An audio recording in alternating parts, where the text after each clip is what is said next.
the story around the New Orleans Saints. Now, this is a sports story, but not really. So I don't want to scare anybody away because it might be about sports. You scared me when you first told me that it was a sports story. But then you understood, right, Noah? Yeah, I'm coming around. Okay. So basically, the head coach of the New Orleans Saints, his name is Sean Payton. Right. And he got suspended by the NFL for issuing bounties on players of the opposite team. Okay. Okay, so what does that mean? Okay, so football is a game of offense and defense, right? You have your offense team. And I'm not that much of a. But for anybody who doesn't know the rules of football, you've got an offensive team and you've got a defensive team, and the defensive team is the one that does the tacklings. Right. So Sean Payton would pay bonuses to defensive players to injure the players on the offensive other team. So he would put out hits on the other team. Exactly, like Boba Fett, right? Right. He was turning his players into Boba Fett.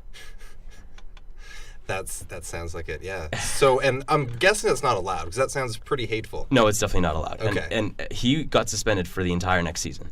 Right. I mean, it sounds like it deserves that. It's a full year. He probably deserves a little more, because he was intentionally paying his players to injure people, not just opponents on a football team. These are people. And now, for people who might not know, football is a pretty rough game, right? Oh, it's terribly rough.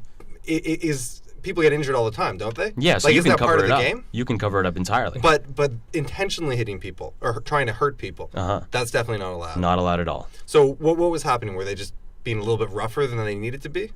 They would target specific players. So when you're playing defense on football, you defend the play. You're not going after particular guys just because they might be more threatening than others. Though it is good to cover extra men. You're covering whoever's open. You've got a marked man. Right. And you're only supposed to cover him. You're not supposed to maliciously tackle him with the intent to injure him. So if you have the intent to injure, it definitely changes how you approach the game. If you're guarding a guy, like if me and you are playing football on opposite teams and I'm just guarding you, I'm just going to guard you. But if I want to hurt you, then as soon as you touch that ball, I'm going for your legs. Okay. I'm not going for every ball. I'm going to try and break your knees. So it's like when you were playing tag in the schoolyard, and you had that one kid, you just didn't him. like, and you cherry pick him. And there was a rule in tag. It was called no cherry picking. I remember that game. And you could whine about that. You could be like, hey, no cherry picking. And they had to go and find someone else. Even so, it's you have to go after the most valuable target, not the one that stole your lunch money. Or I'm trying to think of what that kid did to me. I don't even know. But stole my Pokemon cards. I don't know, but I know he was a dick. Yeah. He deserved it. Yeah. I'm going to break his legs. Well, I didn't say that. Well, this guy did. Sean Payton wanted his players to break other players' legs.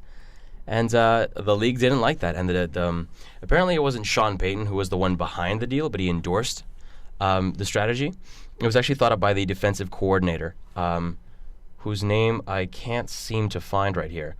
It's buried amongst a list of statistics. But okay, so whoever it was that put this on, it seems... I've got his name. His name's Greg Williams. Oh, thank you. Sorry, go ahead. No, that's cool. I was just going to say that it seems like one of those things that is happening all the time in sports, or people talking about is hockey too rough or there's too many concussions. But I mean, what's the big deal? Isn't sports basically you paying two big guys to run into each other as fast as they can and see who's left standing? Yeah. Hey, what's the problem with them being a little bit extra rough on some people? Well, the problem is that these other guys that you're beating up, that you're tackling, they're earning money to do their job, and some of them are getting, especially the ones that they're targeting, they're earning way more than the rest of the team, right? So if you're the owner of that franchise who's got all these injured players because they keep being targeted, you're throwing $50 million at a guy to play 2 games and then get targeted and have broken knees for the rest of the season. You still have to pay him. So basically it's okay to hurt people as long as you're not financially bankrupting their owners. It's okay to hurt people if it's not the intention to hurt, which, again, super blurry line. Yeah, it seems like it. But I guess in this case, they have found where the line is, and it seems like someone has towed over it. They had a system in place. They had a concrete system. If you injured a player, you would get a bonus. So what does it say? What kind of bonuses these were? Like, are we talking $100 and a pizza and a case of beer? Yeah, or are we talking? Is it serious money to go after some of these guys? You know what? I don't know. Coaches in the NFL do get paid way more than they do in other sports. Okay. Maybe not in international soccer like league soccer that you'd find in Europe. Right. But he does get paid a lot of money. So he might have been doing it out of his own pocket purely to keep his job, because the coach's job is tenuous, right? Like, it won't last. If you don't win, you're not going to be kept around. So to do that, he wanted to keep his job. This Greg Williams guy, He was apparently the mastermind behind the whole strategy. And he's been suspended indefinitely. Okay. So he may not ever be let back into the NFL. The team was also fined $500,000, which is pennies for an NFL franchise. So they basically give him a slap on the wrist and saying, don't do it again. Yeah, they suspended the coach for a year, with which they can replace with the assistant for the time being. And then he's going to come back? Yeah. Presumably, if they want him to. Well, I'm sure he'll learn his lesson. Yeah. They also sacrificed, and this is going into sports territory, but 2 second-round draft picks, which means that draft picks are what you use to pick college players out of college. Right. And if you don't get a first-round pick, everything after that is just lottery. So is second round that big a deal? No, because first round is where all the guys who are like prestigious are like, oh yeah, that guy, he won the trophy for best college player, so I take him first. You can have everyone else who was kind of good on his team or the teams around. So again, bringing it back to the schoolyard. Right, go. It's like when you were getting picked for sports teams, and there was like that kind of chubby kid who hadn't quite grown into his body yet. Not me. And that kid got picked right at the end. Yeah. And so basically they're sacrificing a couple of the chubby guys, not so much the first pick. Maybe not chubby guys, but like you always fought over first ball or first pick when you were playing soccer. Oh, see, did people fight over that? I thought it was pretty even, right? Well, if you got first pick, other team got first ball. Obviously, yeah. but each one has sort of their own benefit. No? Right. But you never argued over second pick. First of course. Second pick was useless because first pick, you always chose that tall guy who ran through everybody, and then that team would win. But there were always sort of a first few people. Yeah. There was the really fast guy, and then the tall guy, and the guy who was really good at soccer. Mm-hmm.